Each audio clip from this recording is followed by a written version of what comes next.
নমস্কার বন্ধুরা, দেখুন আজকে পৌষ সংক্রান্তি। আজকে পিঠে পুলি বানাচ্ছি বাড়িতে। এই দেখুন দুধ জাল দেওয়া হচ্ছে। এখানে আমি সাজের পিঠে বানাবো, দুধে ভিজাবো, মালপোয়া বানাবো আর পাটিসাপটা করবো আজকে। এই যে চালের গুঁড়ো,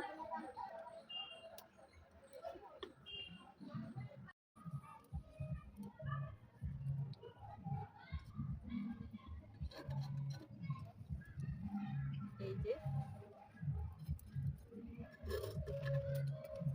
দেখুন কত সুন্দর উঠছে সাজের পিঠেগুলো।